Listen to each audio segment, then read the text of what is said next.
अमेरिकी राष्ट्रपति Donald Trump Gaza और फिलिस्तीन को लेकर उन्होंने अब एक नया बयान दिया है, जिससे अब यह मामला और भी ज्यादा गंभीर हो चुका है।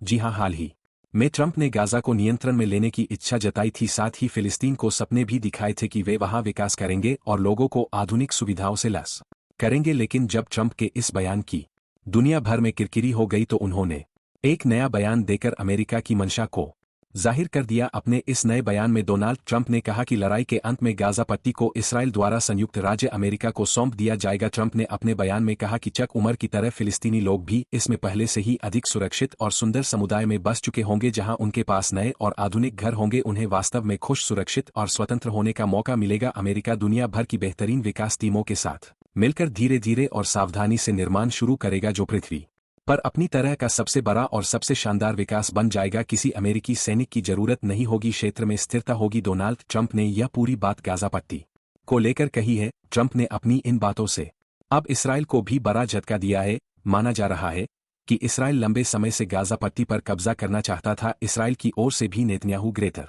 इसराइल के सपने के लिए आसपास के मुल्कों पर भी कब्जे की नीयत से काम करते रहे, लेकिन अब ट्रंप के इस बयान से इसराइल के सपने पर पानी फिर सकता फिलहाल इसराइल और हमास के बीच सीज फायर लागू है और दोनों ही पक्ष एक दूसरे के बंधकों और कैदियों को रिहा कर रहे हैं।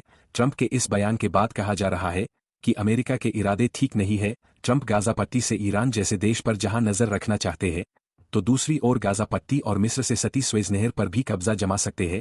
शायद इरादा उनका यही हो, क्योंकि यह नहर कच्चा तेल, कच्चा सोना, कोयला, ठोस ईंधन, हीरे और यांत्रिक उपकरण, विशेष धातुएं, कार्बनिक रसायन, प्लास्टिक, लोहा और इस्पात के व्यापारिक जहाजों के लिए सुगम है। रोजाना यहां से 50 से भी अधिक व्यापारिक जहाज गुजरती है। हालांकि ट्रंप ने यह पहली बार ऐसा बयान नहीं दिया, बल्कि इससे पहले भी वे पनामा नहर पर दावा ठोक चुके हैं। कनाडा को यूएसए का हिस्सा बनाने का सपना दिखा चुके हैं। ऐसे में अमेरिका के इरादों से साफ कहा जा सकता है कि यह गाजा और फिलिस्तीन को लेकर बिल्कुल भी ठीक नहीं और अब फिलहाल तो उन्होंने जिस प्रकार से यह कमेंट किया है, उसे लेकर यह भी कहा जा रहा है कि इसराइल को भी आने वाले समय में अमेरिका धोखा दे सकता है। फिलहाल देखना दिलचस्प होगा कि इसराइल की तरफ से ट्रंप के इस बयान को लेकर क्या कुछ प्रतिक्रिया दी जाती है, या फिर हमास की तरफ से इस बयान पर क्या रिएक्शन आता है। इस रिपोर्ट में फिलहाल इतना ही। बाकी की अहम और ताज़ातरीन खबरों से जुड़े रहने के लिए अभी सब्सक्राइब करें world crisis YouTube channel. World crisis YouTube channel यहाँ प्रस्तुत समाचार के लिए जिम्मेदार नहीं है।